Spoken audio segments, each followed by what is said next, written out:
پر امام حسین سب کے لاڈلے تھے، لیکن جب امتحان دینے کی باری کربلا میں آئی تو اکیلے کھڑے تھے، نہ پشت پر نانا، نہ ہاتھ میں شیر خدا کی انگلی، نہ پلٹ کے جا کے ماں کے پلو میں چھپنے کا موقع، نہ حسن موجود ہے کہ بڑے بھائی سے مشورہ لے لیا جائے، کوئی نہیں۔ یہ کون ہے اٹا ہوا غبار میں اٹا ہوا؟ یہ نبی کا نور عین ہے، یہ بالیقین حسین ہے، اکیلے، اور باقی جتنے تھے وہ سارے چھوٹے تھے۔ وہ بڑا مشکل کام ہو جاتا ہے جب آپ سب سے بڑے ہو جائیں اور صرف آپ کو تسلی دینی ہے، صرف آپ کو دوسروں کو سنبھالنا ہے، وہ بڑا مشکل مرحلہ ہوتا ہے۔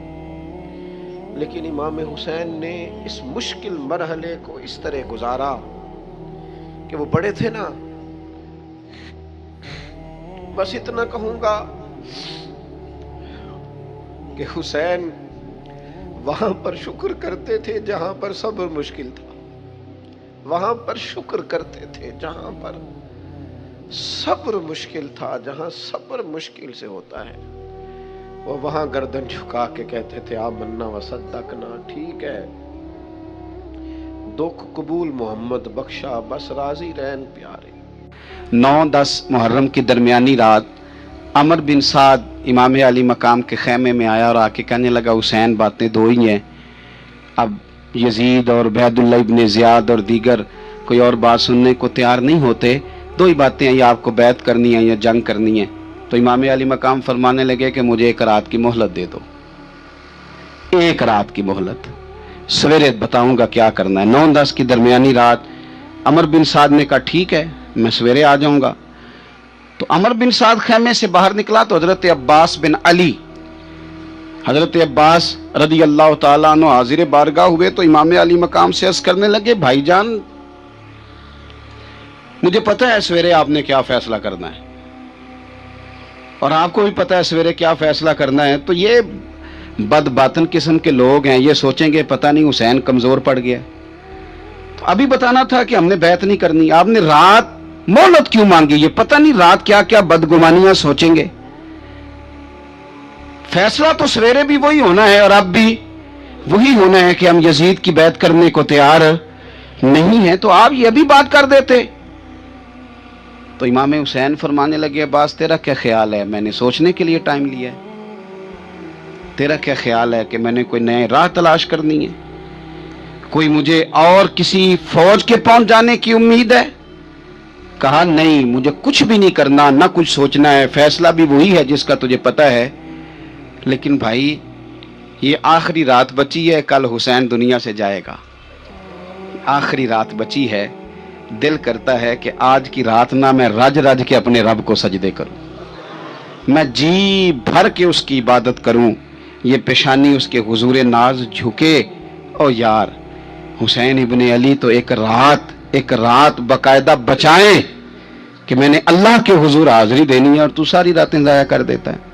تو تنہائی میں کچھ نہ کچھ عبادت، مشقت راہ دیکھ رہے ہیں، اور جو مشقتوں کے عادی نہیں وہ پھر پچھلی صفوں میں ہے، جو مشقتوں کے عادی نہیں وہ پھر کسی صورت بھی نہ نام بنا سکتے ہیں نہ کام کر سکتے ہیں۔ جس کو آرام کرنا ہے، جس کو سکون سے سونا ہے، وہ منزل نہیں پا سکتا۔ آپ کو آگے بڑھنا ہے، آپ کو جدوجہد کرنی ہے، آپ کو کوشش کرنی ہے، آپ کو باہمت رہنا ہے۔ حضرت عمر سے کسی نے کہا تھا کہ میں آپ سے ملنا تو چاہتا تھا پر دوپہر کا ٹائم تھا، میں آیا نہیں، کہیں آپ سو نہ رہے ہوں۔ تو جناب عمر رو پڑے، فرمانے لگے سویا کرتا تھا کبھی، جب سے ابو بکر یہ چابیاں میرے ہاتھ میں دے گئے ہیں نا تو دن کی بات کرتا ہے، میں رات کو نہیں سو پاتا، اٹھ اٹھ کے حضور کی امت کی خبرگیری کرتا ہوں، رات جگے میرا نصیب بن گئے ہیں، آنکھوں کی نیند رخصت ہو گئی ہے، لہجوں میں آرام نکل گیا ہے۔ اور بھائی جب آپ کو جدوجہد کرنی ہے، جب آپ کو آگے بڑھنا ہے، ذہن بناؤ یار، طبیعت بناؤ، آگے بڑھنا ہے، مشقت کرنی ہے، نیند تھوڑی کم لینی ہے، زبان کے ذائقے مزے کے کھانے تھوڑے کم کرنے، ہم نے اپنی مرضی سے وہ لیٹے ہیں، وہ آرام کر رہے ہیں، اس سے تھوڑا اٹھ کر سوچنا۔ امام علی مقام کا پیغام یہ ہے کہ تو بڑا تب بنے گا جب تیری زندگی محنت والی، کوشش والی، جد و جہد والی ہوگی۔ اور پھر اس کے بعد کیا کرنا ہے؟ ایک کوشش کرنی ہے۔ اس کے بعد اگلا کام یہ ہے کہ جہاں رب رکھے نا وہاں رہنا بھی ہے، اس کی رضا پہ۔ جب آپ مسلمان ہوتے ہیں نا، کلمہ پڑھتے ہیں، تو ہم اعلان کرتے ہیں آج کے بعد فیصلے میرے نہیں چلیں گے، فیصلے اللہ کے چلیں گے۔ لیکن پریشانی پتہ کب ہوتی ہے؟ جب ہم فیصلہ اپنی مرضی کا مانگتے ہیں۔ او بھائی، جب تو مالک کا غلام ہے، بندہ ہے، تو پھر دکھ کس چیز کا نام ہے؟ کسی درویش نے کہا تھا دکھ کس چیز کا نام ہے کہ اللہ کی مرضی اور ہے اور تیرا ارادہ اور ہے۔ تو کہتا ہے بات اس طرح بنے جس طرح میں چاہتا ہوں، اور رب کہتا ہے نہیں میں نے فیصلہ کر لیا ہے۔ پھر تو دکھی ہوتا ہے۔ سکھی بھلا کون ہوتا ہے؟ جو رب کر دے وہ کہے بالکل ٹھیک ہے، وہ کہے بالکل۔ اور قرآن مجید نے اسے بیان کیا، رضی اللہ عنہم ورضوا عنہ۔ یہ کربلا کا دوسرا پہلو، ایک پہلو مشقت جد و جہد، ایک پہلو یہ کہ رضی اللہ عنہم ورضوا عنہ۔ اللہ کہتا ہے میرے بندوں کی شان یہ ہے کہ اللہ ان سے راضی ہے اور وہ اللہ سے راضی ہے۔ اللہ ان سے راضی ہے اور وہ بھی راضی ہے اللہ سے۔ اللہ نے جہاں رکھا ہے وہ اللہ سے۔ ایک پہلو یہ ہے کہ اللہ راضی ہو جائے، ایک پہلو یہ ہے کہ بندہ راضی ہو جائے۔ رب فرماتا ہے ذالک الفوز العظیم، وہ اللہ سے راضی، اللہ ان سے راضی، یہ بہت بڑی کامیابی ہے۔ امام محمد غزالی رحمۃ اللہ علیہ سے کسی نے کہا تھا زیادہ مشکل کیا ہے، اللہ کا راضی ہونا کہ بندے کا؟ تو امام صاحب فرمانے لگے رب تو مہربان ہی بڑا ہے، بڑی جلدی راضی ہو جاتا ہے۔ دو صرف آنسو بہائے سچی توبہ کے مالک راضی ہے۔ کسی غریب کی مدد کر دے اخلاص سے، اللہ راضی ہے۔ اللہ تو جلدی راضی ہو جاتا ہے، مشکل یہ ہے کہ بندہ نہیں راضی ہوتا۔ یہ اس نے ہر روز ایک نئی امید لگائی ہوئی ہے، ہر روز اس کا نیا رنگ ہے، یہ راضی نہیں ہوتا۔ حضرت موسیٰ علیہ السلام نے اللہ کی بارگاہ میں عرض کی، مالک میری قوم یہ عرض کرتی ہے کہ تو بتا تو ہم سے کیسے راضی ہوگا۔ حضرت موسیٰ اپنی قوم کی عرض لے کر مالک کی بارگاہ میں کوہ طور پہ حاضر ہے۔ او یارو اسے دل کی تختی پہ لکھ لینا۔ عرض کی مالک میری قوم کہتی ہے رب کریم کے حضور عرض کریں کہ ہمیں بتائے ہمارا رب ہم سے کیسے راضی ہوگا۔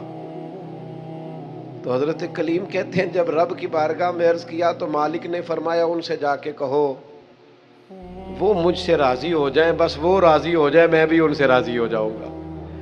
حضرت سیدنا عبداللہ ابن عمر رضی اللہ تعالیٰ عنہ کا صاحبزادہ بڑا سخت علیل ہو گیا۔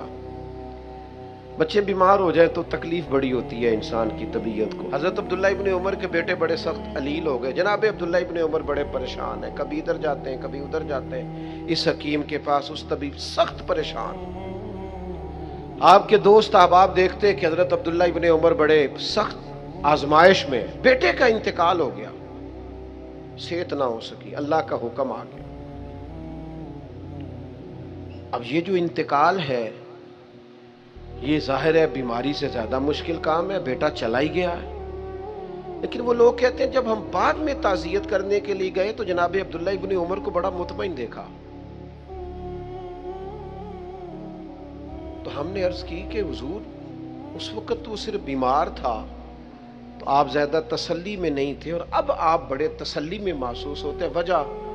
تو فرمانے لگے جب تک میری ذمہ داری تھا نا میں پریشان تھا، اب خدا کے کرم اور رحمت کی جگہ پہ چلا گیا، اللہ کا فیصلہ آ گیا ہے اور میں سمجھا ہوں کہ میرا رب اسے اپنی بارگاہ میں بلانا چاہتا ہے، لہذا میں پورے طور پر مطمئن، اب میں اللہ کی رضا پہ پوری طور پر راضی ہوں۔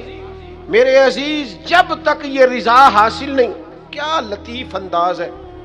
وہ ہمارے ایک بڑے زبردست رائٹر تھے صاحبزادہ خورشید احمد گیلانی مرحوم، ان کا ایک مضمون چھپا ایک دفعہ، امت کا پہلا صوفی تو وہ ٹائٹل دیکھ کر مجھے بڑی تجسس ہوا کہ کس کو، چونکہ ہم صوفیاء کی جماعت ہے، کس بزرگ کا تذکرہ کیا انہوں نے، امت کا سب سے پہلا صوفی۔ تو جب مضمون کھولا تو امت کا سب سے پہلا صوفی انہوں نے جناب صدیق اکبر کو قرار دیا۔ فرمایا یہ پہلے درویش ہے اس امت کے، حضرت ابو بکر صدیق۔ حضرت ابو بکر صدیق علیل ہو گئے، بیمار ہو گئے، تو یہ دیکھیے ذرا ان کا انداز تصوف۔ یار دوست پتہ لینے گئے تو ایک روٹین ہوتی ہے نا، جب لوگ تیمارداری کرنے جاتے ہیں تو کہتے ہیں کسی ڈاکٹر کو دکھایا ہے؟ سب لوگ آپ کے گرد بیٹھے ہیں تو کہنے لگے ابو بکر طبیب کو دکھایا ہے؟ فرمانے لگے ہاں طبیب دیکھ گیا ہے، اور طبیب دیکھتا رہتا ہے۔ تو کہا پھر طبیب نے کیا کہا ہے؟ کہنے لگے طبیب نے کہا فعال لما یرید، طبیب نے کہا ہے بھئی جو میں چاہتا ہوں نا وہ میں کر دیا کرتا ہوں، جو میرا ارادہ ہوتا ہے پھر وہ میں کر دیتا ہوں، وہ طبیب مجھے کہہ گیا ہے، لہذا جو اس کا ارادہ ہونا ہے اس نے۔ اب وہ جو ارد گرد بیٹھے تھے وہ بھی تو صحابہ تھے نا، اس باریک بات کو فوراً سمجھ گئے، کہنے لگے اللہ تجھے جزا عطا کرے۔ او یارو، تھوڑے دن اگر سکھ سے جینا چاہتے ہو تو ایک ہی علاج ہے، ایک مالک کی رضا میں راضی رہو، نہ سمجھ آئے تو پھر کربلا والے امام حسین کی طرف دیکھنا، وہ نانا کے کندھوں پہ تھے پھر بھی بڑے خوش تھے، وہ ماں کی گود میں تھے پھر بھی بڑے خوش تھے، شیر خدا کی باہوں میں تھے پھر بھی بڑے خوش تھے، حسن کے ساتھ سفر حج پہ تو بھی بڑے راضی تھے، اور جس دن رجب کے مہینے میں مدینہ چھوڑ رہے تھے تو اس دن بھی کہہ رہے تھے مالک میں تیری رضا پہ راضی ہوں۔ اور حسین ابن علی رضی اللہ تعالیٰ عنہ نے ہمیں یہ معیار دیا ہے، جس دن شبیہ مصطفیٰ علی اکبر ان کے گھر میں پیدا ہوئے تھے، حسین اس دن بھی بڑے راضی تھے، اور جب اللہ اکبر کہہ کے زخم کھا کے جناب علی اکبر گھوڑے سے زمین پر تشریف لائے تھے اور جوان بیٹے کو سہارا دے کر انہیں اٹھانا پڑے تھا، حسین اس دن بھی رب کی رضا پہ بڑے راضی تھے۔ اور جب چھوٹا سا بیٹا ان کی گود میں اس کی سانسیں اکھڑ رہی تھیں تو امام علی مقام اس وقت بھی اپنے رب کی رضا پہ بڑے ہی راضی تھے۔ حد ہو گئی، جس گلے کو محبوب چومتے تھے اس وقت بھی حسین راضی تھے، اور جب اسی گلے پہ خنجر چل رہے تھے تو امام علی مقام نے یہ نہیں کہا کہ مالک میرا اتنا امتحان، آخر میرے مسئلے کب حل ہوں گے، میری مشکلات کب حل ہوں گی، آخر کس وقت، یہ نہیں فرمایا، بلکہ یہ سارا کچھ سہ کے دونوں ہاتھ زمین پہ بچھا کے سجدہ شکر ادا کر کے کہا مالک جہاں تو رکھے حسین وہاں راضی ہے۔ اتنا شکوہ ہے ہماری زندگی، آپ یقین کریں ان باتوں کی بھی دوست دعا کرانے آ جاتے ہیں جہاں دل کرتا ہے کہ انہیں سمجھائیں کہ یار نہ کہیں تو ٹھہرنا اپنے رب کی رضا پہ۔ یار دیکھو چھوٹی بات نہیں، حضرت انس بن مالک کہتے ہیں 10 سال میں نے نبی پاک کے گھر میں نوکری کی ہے، 10 سال، 1 سال کے بعد لوگ اکتا جاتے ہیں، سارا پتہ چل جاتا ہے، اس کے بعد وہ چاہتے نہیں رہتی، بندہ پرانا ہو جاتا ہے، اکرام احترام الا ماشاءاللہ وہ نہیں رہتا۔ فرماتے ہیں 10 سال حضور کے گھر میں نوکری کی، پورے 10 سال ایک دفعہ بھی رسول پاک نے اف نہیں کہا۔ فرماتے ہیں ایسا نہیں کہ کبھی کوئی ایسی بات نہیں ہوئی جس سے حضور ناراض ہو، کئی دفعہ ایسے موقع آئے، حضور نے کسی کام سے بھیجا، میں جا کے بچوں کے ساتھ کھیلنے لگا، محبوب آئے، میں ڈر گیا، لیکن حضور نے کچھ بھی نہیں کہا، مسکرا کے فرمایا تمہیں کام بھیجا تھا کر کے کیوں نہیں آئے؟ او یار آپ ٹھہرے تو صحیح، استقامت تو ہو، ذرا سی بات پہ بلبلا اٹھنا، تڑپ جانا، ہر چیز سے الجھ جانا، یہ بندہ مومن کی شان نہیں۔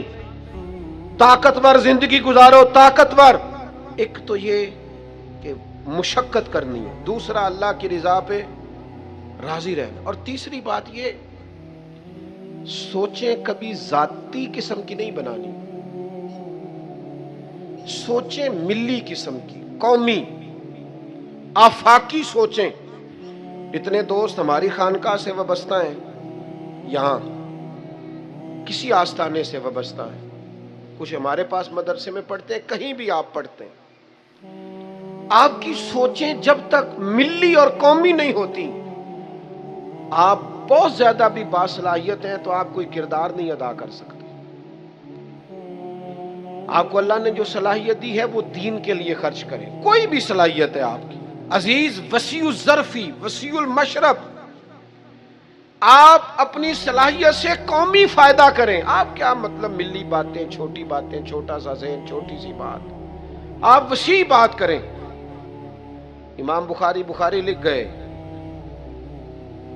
ایک مخصوص فقہ کے مقلد تھے امام صاحب، لیکن انہوں نے بخاری میں یہ رنگ نہیں اختیار کیا کہ جو کسی اور مسلک پر چیزیں دلائل کرتی ہیں. فقہ کے مسلک کی بات کر رہا ہوں، کسی اور مشرب پر تو میں نے لینی نہیں. انہوں نے کام کیے تو قومی سطح کے کیے، چھوٹے چھوٹے ذہن، چھوٹی چھوٹی باتیں.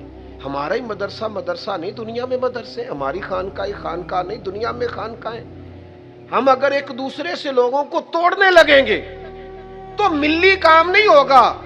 ہم گھر نہیں بنانا چاہتے، ہم رسول اللہ کا دین تعمیر کرنا چاہتے ہیں، دین اس امت کے اندر لانا چاہتے ہیں، نافذ کرنا چاہتے ہیں. تو ہم تو تھوڑے سے لوگ ہیں کام کرنے والے جو پوری دنیا میں کام کر رہے ہیں، کہیں بھی کوئی کام کر رہا ہے. ہم نبی پاک کا دین لانا چاہتے ہیں تو ہم تو ہر ایک کو سپورٹ کرتے ہیں، جو تھوڑا سا بھی کام کر رہا ہے اسے سپورٹ کرتے ہیں. میری آپ سے گزارش ہے، جس کاز کے لیے امام حسین نے جان دی تھی نا، اس کاز پر کام کرنے کی ضرورت ہے. اب کیا کرنے کی ضرورت ہے؟ اب وہ پیغام جو امام علی مقام کا پیغام ہے، دین کے لیے کام کریں، بے حیائی کے خلاف، عریانی کے خلاف، بے دین قوتوں کے خلاف.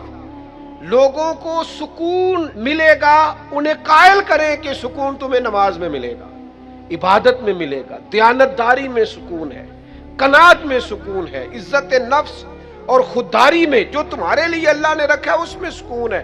لوٹ کے کھاؤ گے تو سکون نہیں ملے گا. میرے بھائی، اس سارے پیغام کو عام کرنے کی ضرورت ہے. پھیل جائیں دنیا میں، اور جس طرح اپنے حق میں لوگوں کو قائل کرتے ہو نا، کوئی مجبوری بن جائے، اس طرح لوگوں کو دین کے حق میں قائل کریں. منت کر کے بے نمازی کو نمازی کریں، منت کر کے. جو دین سے دور ہے اسے دین کے قریب کریں. آپ کوشش کریں کہ فروغ دین ہو. جہاں مسجد نہیں، تعمیر مسجد میں کردار ادا کریں. اپنے لہجوں سے ہر تھکاوٹ اتار کے آگے بڑھو، ملی قومی سوچیں پیدا کرو. ہم نے اس وطن کو بھی تعمیر کرنا ہے، دین کے لیے ہم نے اپنے آپ کو پیش کرنا ہے جس حد تک ہو سکے. اور دین کی تبلیغ کا سب سے بہترین طریقہ یہ ہے. امام جعفر صادق سے کسی نے کہا تھا میں دین کی تبلیغ کرنا چاہتا ہوں، کیا کروں؟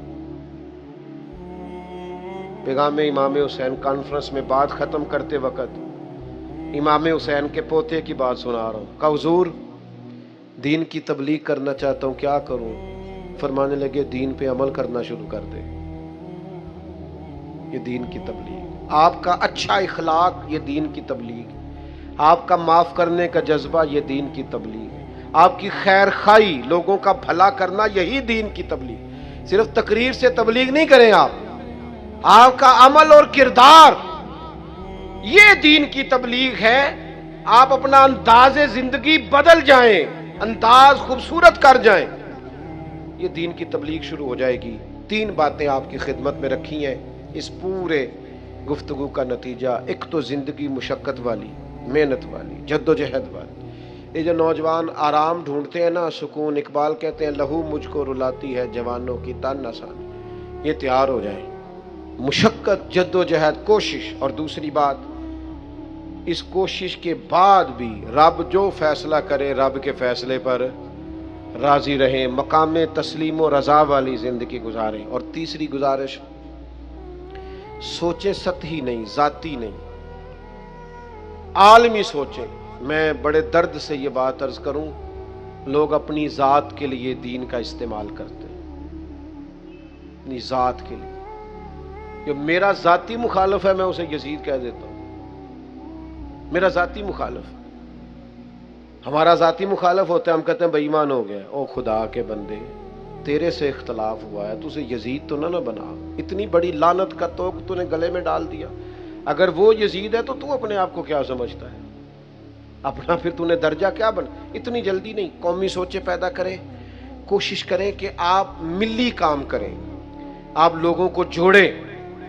آفاقی تعلیمات ہیں اسلام کی، ان آفاقی تعلیمات میں آپ اپنا وقت گزاریں گے تو آپ محسوس کریں گے زندگی بڑی خوبصورت ہو گئی۔ اللہ تعالیٰ نے قرآن مجید میں نبی پاک علیہ السلام کے خاندان مقدس کے بارے میں یہ ارشاد فرمایا ہے، فرمایا قُل لَا أَسْأَلُكُمْ عَلَيْهِ أَجْرًا إِلَّا الْمَوَدَّةَ فِي الْقُرْبَى۔ اے محبوب علیہ السلام، آپ اپنے غلاموں سے فرما دیں کہ میں تبلیغ دین پر تم سے کوئی اجر نہیں مانگتا، إِلَّا الْمَوَدَّةَ فِي الْقُرْبَى، بس میرے قریبیوں سے محبت کرتے رہے۔ نبی کریم صلی اللہ تعالیٰ علیہ وسلم نے بیان فرمایا، حضور فرمانے لگے کہ اللہ تعالیٰ سے محبت کرو، وہ تمہیں رزق عطا کرتا ہے، اور مجھ سے محبت کرو، میں اللہ کا رسول ہوں، اور میری اہل بیت سے پیار کرو کیونکہ میری اولاد ہے۔ تو نبی کریم صلی اللہ تعالیٰ علیہ وسلم کے مقدس خاندان سے پیار کرنا یہ حضور سید عالم علیہ السلام کی نسبت کی برکت سے ضروری ہے۔ یاد رکھیے گا کہ دنیا میں سب سے زیادہ مضبوط وہ شخص ہوتا ہے جو اپنے گھر کے اندر مضبوط ہوتا ہے۔ جو لوگ گھر کے دکھوں میں، گھر کی آزمائشوں میں، گھر کے مسائل میں گھرے رہتے ہیں، وہ باہر بھی کوئی کارنامہ سر انجام نہیں دے پاتے۔ نبی کریم صلی اللہ تعالیٰ علیہ وسلم نے ہمیں ایک گھر بنا کے دکھایا ہے۔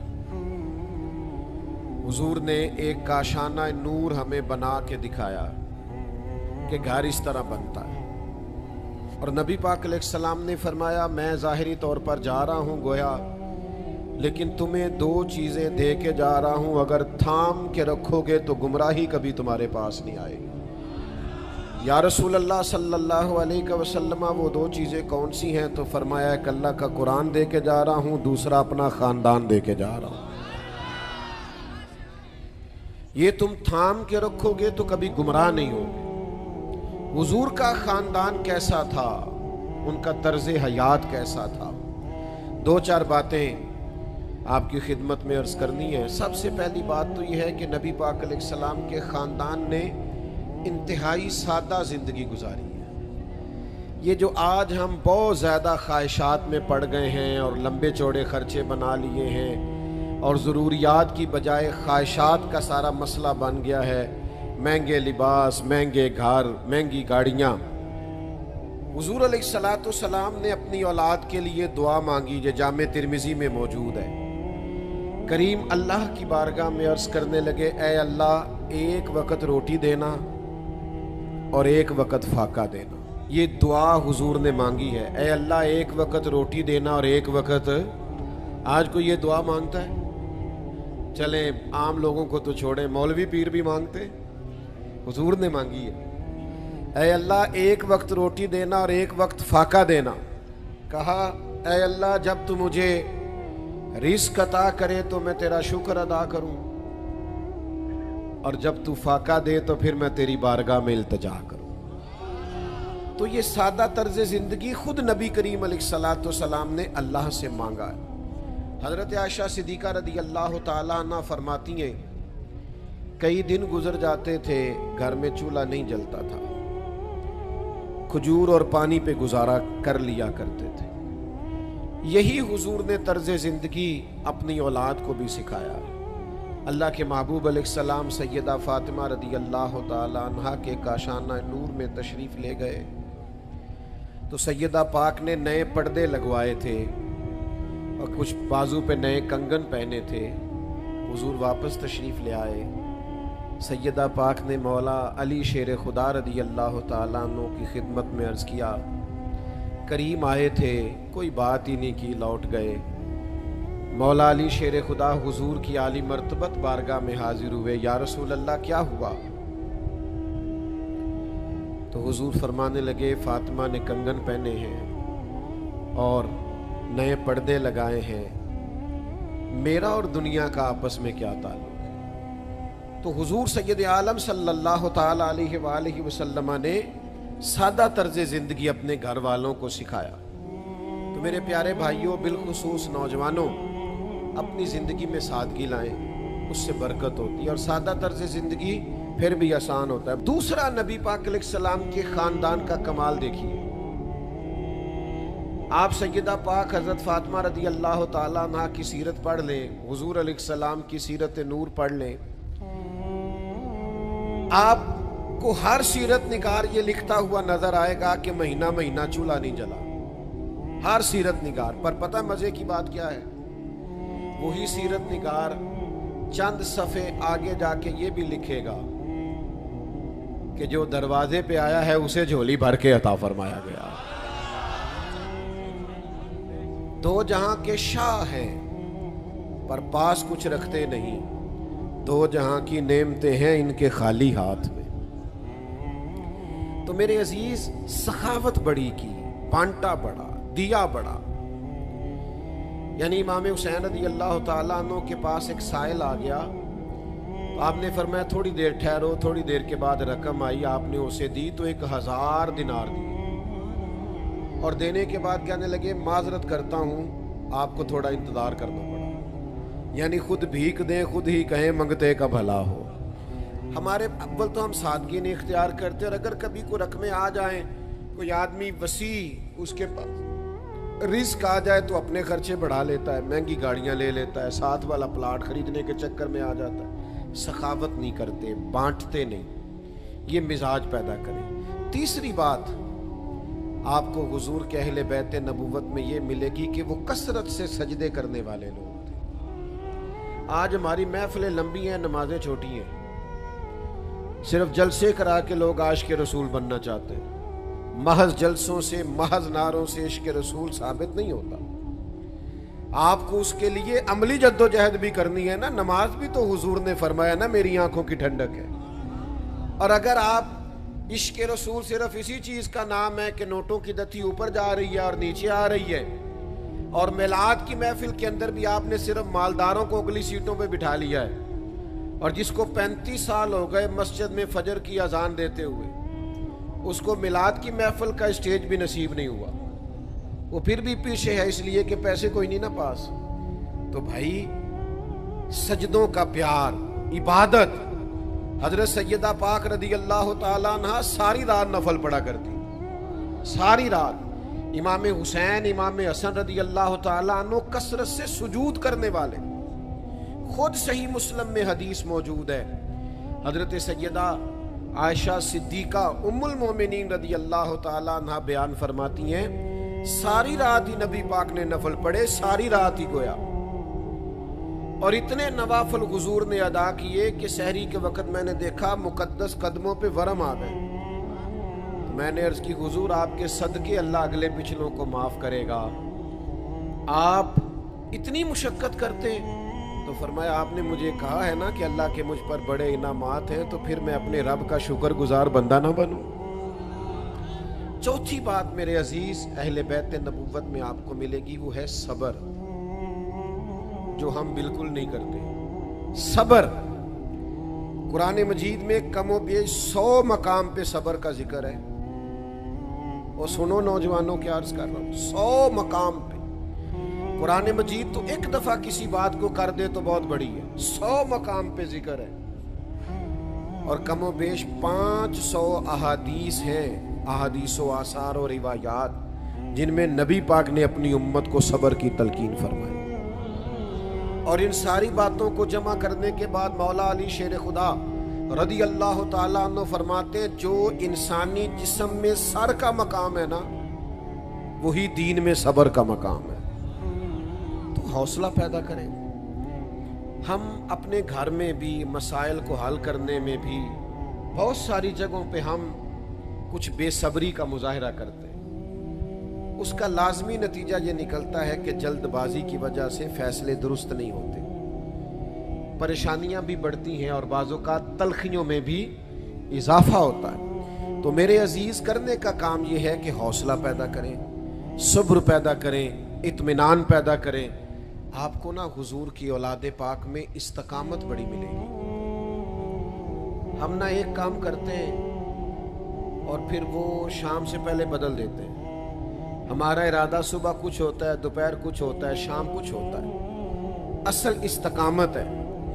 اللہ کے حبیب علیہ السلام نے فرمایا وہ عمل اللہ کو زیادہ پسند ہے جو تھوڑا کیا جائے پر ہمیشہ کیا جائے. اپنے اندر ٹھہراؤ پیدا کریں. مجھے بہت سارے دوست کہتے ہیں جی میں نماز میں شروع کرتا ہوں پھر تھوڑے دنوں کے بعد چھوڑ دیتا ہوں، میرا نماز میں دل نہیں لگتا.